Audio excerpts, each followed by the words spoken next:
My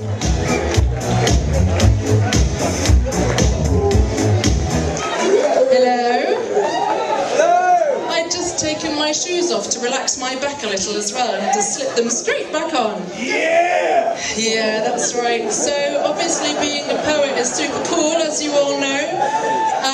And some of us do other activities, not just being poets, which are equally as cool, such as train spotting. We all familiar with train spotting? As the Liberal Democrat Under Secretary of State for Transport and MP of Lewis, Norman Baker, says, train spotting may be an activity of limited and indeed questionable appeal, but it is not a criminal offence and it is not a terrorist threat.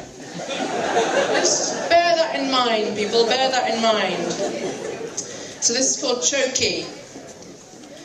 The uniform, commonly worn by the British train spotter, is not compulsory, though its basic components are, nevertheless, formally recommended in all preliminary notes to TLX, an excellent resource for any earnest ferroequinologist, the current edition of which features recently unearthed early photos by my father, Jeremy Foster. He's been dead for years, as you know, but here's the thing. Last Monday, I caught the train from Boston to Lincoln. It was winter, there was snow on the ground, and this man on the platform blowing out his cheeks looked right through me, and there was my answer.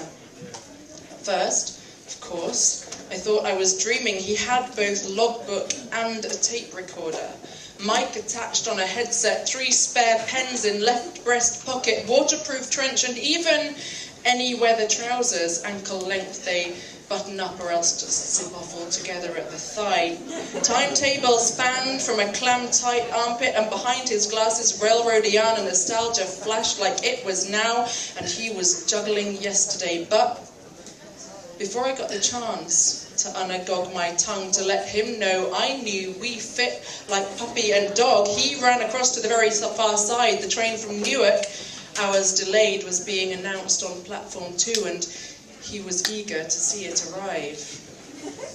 I threw away my Twix and followed him over. Stepping inside his footprints, I leant forward, rested my ear on his shoulder, sniffed his neck and stroked the Woolworths data notepad tucked into his thick belt. It did not go well. I guess it's okay to feel defensive. Spinning around, he threw this rant against my face like, fuck you, bitch. This, all you think, I'm not a freak, you know. I just love trains, live for this machinery, not cracked in the head, not track basher bent. And yes, I do other things as well. I go to parties, I eat pizza, like to dance and drink and screw. To take my mind off his teeth. To take my mind off his teeth, I thought of that Pulp song too, and began to imagine our wedding day, how we would talk of this first meeting during the speeches, recreate its brilliant drama word for word, not even edit it clean for the children or elderly relatives. Then, kneeling down at his feet in the snow, my tongue as hot as Shakira, I asked him, please, will you make me a chokey, like the one Miss Trunchbull has in that Roald Dahl book called Matilda? Full of nails and broken glass, and me inside, all cuts of bloody, stranded, naked, standing straight for hours in the dark. The silence made my clothes fall off. A tortoise in my chest, and he said finally, but what about my almost crippling fondness for machinery? Surely you don't think a vintage train aficionado has the time to make this chokey just for you? I thought fast, like a special agent. Don't you know my face? You know my father's Jeremy Foster. That makes you my legal guardian, according to the railway etiquette of 62. And he began to cry and said, well then, I guess I'll do my best to.